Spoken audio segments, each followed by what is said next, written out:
Why smart buyers still make poor property decisions. One of the most interesting things I've noticed after helping people buy and sell property for many years is this. Some of the buyers who make the most disappointing property decisions are actually very, very intelligent people. They're thoughtful. They ask good questions. They do their research. They read inspection reports. They compare prices. They study listings. In many cases, they know more about the property than almost anyone else looking at it. So why do they still end up buying the wrong property? For a long time, I thought the answer was that they just needed more information. Today, I don't think that's the problem. Most of the time, they already have plenty of information. The problem is that the information can create confidence before it creates understanding. The buyer may not be wrong about the facts. They may be wrong about what those facts prove. And that distinction matters. Information is not the same as judgment.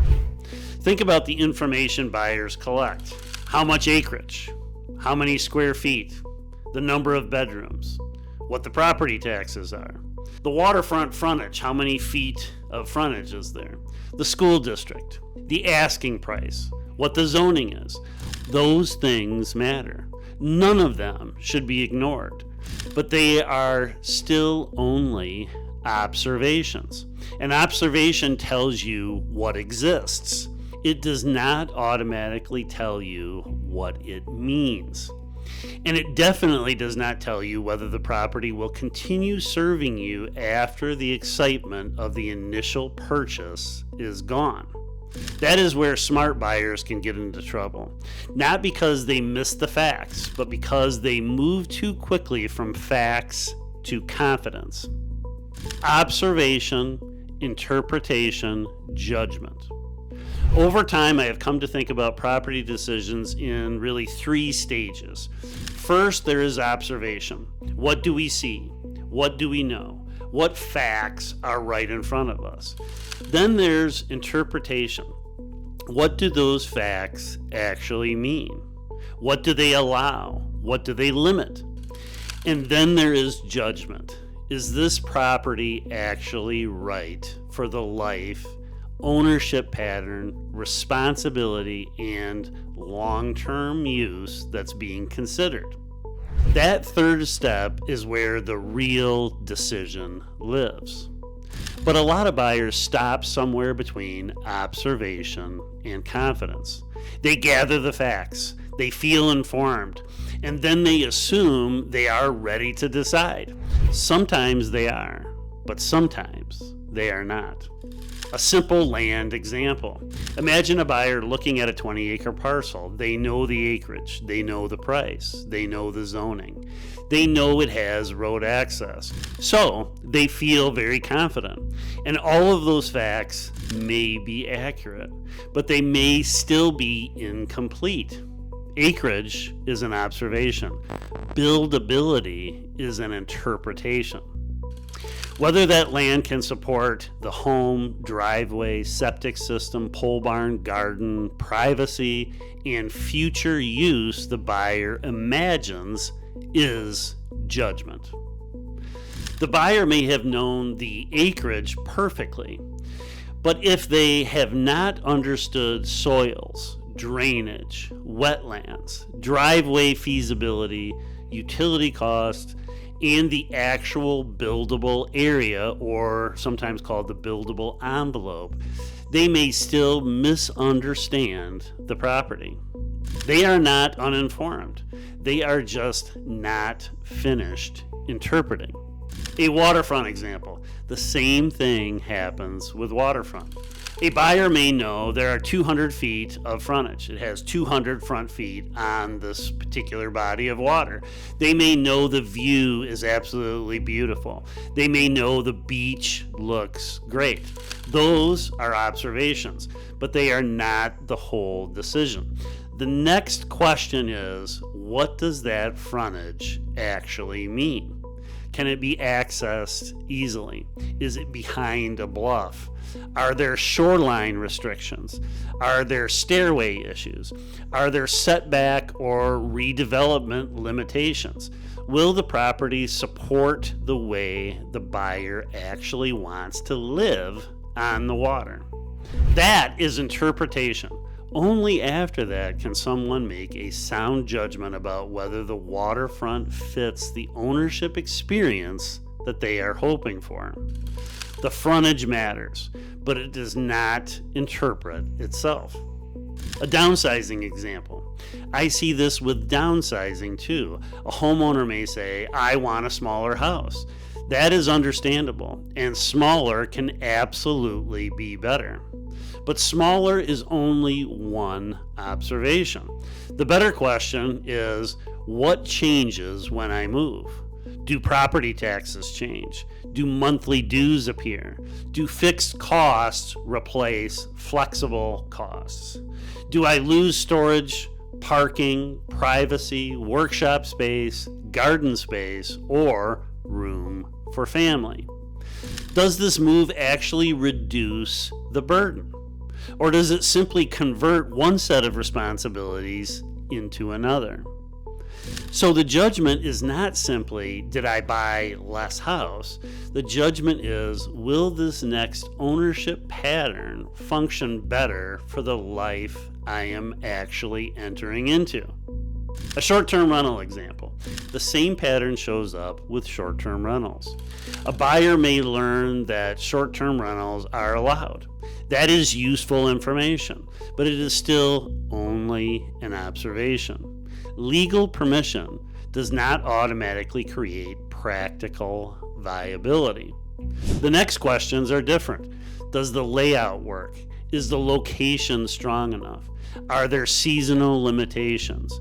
What are the operating costs? How much maintenance does the property require? What happens if regulations change? Those questions determine whether legal permission becomes practical viability. Not every property that can be rented should be treated as a strong short-term rental decision. Permission is not judgment. Why smart buyers miss this? I do not think that smart buyers miss this because they are careless. Usually it is totally the opposite. They care a lot. They are very careful. They research carefully. They gather more information than most people. But that can create a different problem. The more information we collect, the easier it becomes to feel confident. And sometimes confidence arrives before understanding. A buyer can mistake research for judgment. They can mistake being thorough for being clear. They can mistake knowing the parts for understanding the whole. Think Gestalt, right? That the whole is greater than the sum of its parts. And once a buyer stops thinking about the whole, once they lose that Gestalt perspective and they just start thinking about the property as a summary of its features or its parts, the decision can feel solid even when the interpretation is still incomplete.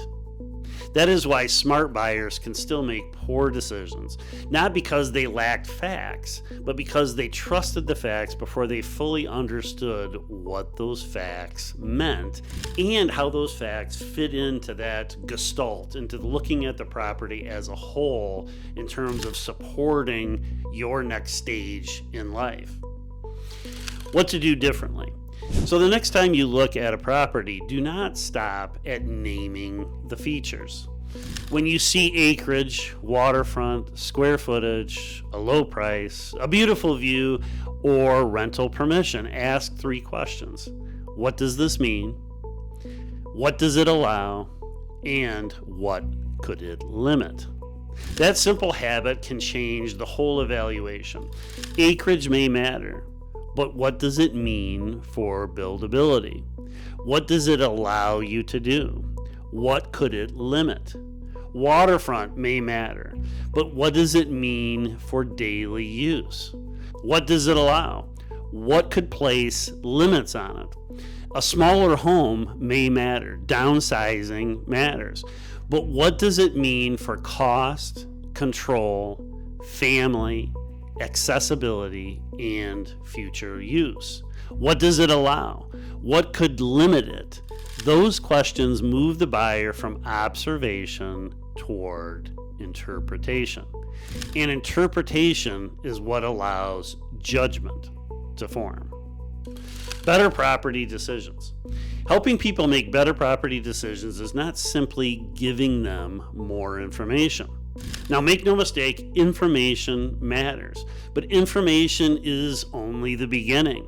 A property is not just a transaction, it becomes a setting for daily routines, family gatherings, work, retirement, maintenance, aging, flexibility, stewardship, and responsibility. So the real question is not only what do I know about this property, but the better question is what does that information mean for ownership over time?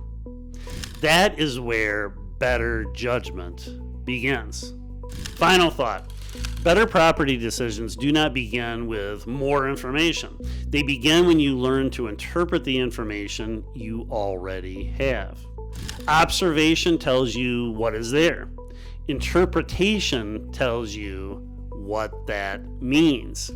Judgment tells you whether it can serve the life that you are trying to build. And in my experience, that is often the difference between buying a property that looked good at the time and choosing one that continues to make sense long after closing.